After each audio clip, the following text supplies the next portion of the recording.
Greg Troutwine with Maritime Reporter TV. We're here in Oslo at the Norshipping 2019, and we're very pleased to be joined by Ronald Spithout, the president of Inmarsat Maritime. And first and foremost, Ronald, thank you for joining us. Well, it's an honor speaking to you and your magazine.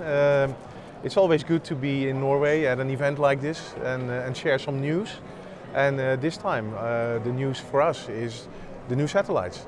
Okay. Which new satellites are those, Ronald? Well, we just ordered 3 new satellites. We call them the GX satellite number 7, 8 and 9, which are a completion of our new constellation. Okay. Remember that we started the deployment of GX satellites in 2016 for the maritime industry. And currently, we do have 7,000 vessels on the Fleet Express platform. Okay. So it's really a success in a sense. And imagine that currently, average over those 7,000 vessels, those vessels are consuming more than 200 gigabytes per month per vessel. And last week we had the first vessel consuming a terabyte. So that means that that vessel on average did 3 megabits per second 24/7 for the whole month. My point is that average more than 200 gig per month doubled within 6 months. Okay. And I have no doubt that that trend will continue. And by the way, our connected planes are doing that per day. Okay. So all more reasons to expand our GX satellite constellation. And we're very happy that we found the set of satellites that can now be rapidly deployed. So we are talking satellites that can be deployed from order till deployment within 2 years. So it almost becomes a kind of a cell tower for us that we just add into our network. But the key on these satellites is that they are software deployable, so there are no beams in the sense that they have a fixed size or a fixed throughput or a fixed capacity. We can now, real-time, software-based, deploy beams where we need it in time.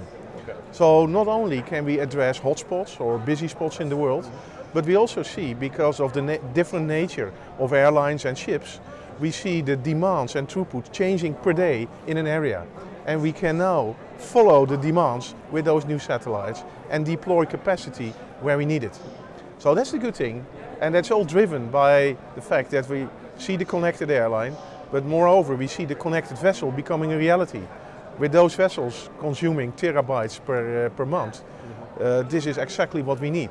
So it comes right on time, and it seems that things are coming together also for our maritime proposition.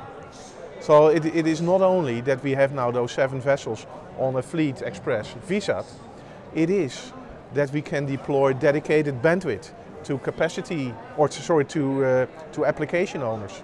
So we see bridge manufacturers and engine manufacturers and shipyards, security companies, sensor manufacturers, they all come and they have applications that can call their own bandwidth. And that is, I believe, the platform of the future. And therefore you see bandwidth growing so fast over that platform. Because on one day we're talking to a shipyard who wants to launch vessels as a service, for which he needs the platform. But the next day we're talking to a software manufacturer for analytics software.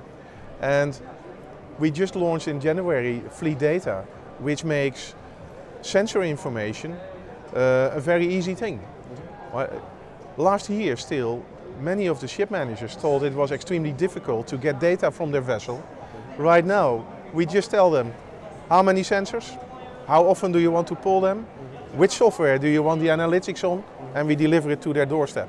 So no investments for ship managers anymore, they just build it as an extra functionality on the Fleet Express platform.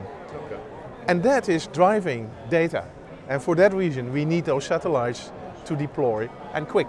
Okay. So we started with 3 GX satellites in 2016. The 4th one has been launched last year. The next one will be launched by the end of this year. Then we have the 6A and B coming in 2021. And then we have those 3 new satellites from Airbus coming in 2023. So we are building the capacity to meet those demands, because the connected vessel is not something for the future, it's actually happening now. So Well, that's why we are so enthusiastic about it. From your perspective, then, obviously, you know, I've been covering this market for 27 years. Yeah. And I followed your end of the market very closely.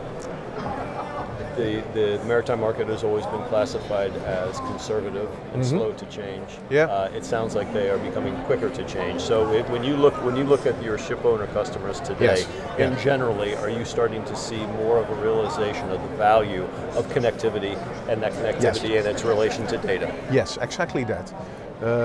5 years ago, we still had a lot of market education to do, because before that, as you said, they always saw communication as a cost center on a vessel, but those times are gone.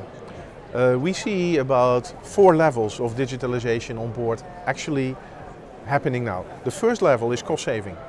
What we get out of the surveys that we have, we see that almost everyone sees now communication as a means to save cost, measuring all the things that you need to measure and cut the cost out of it. But we also see a second level happening, and that is where ship managers start to look at their total capacity they have and integrate with the shore. You see ship managers building service operation centers where they start benchmarking the vessels, but also making sure that their waiting time is coming down.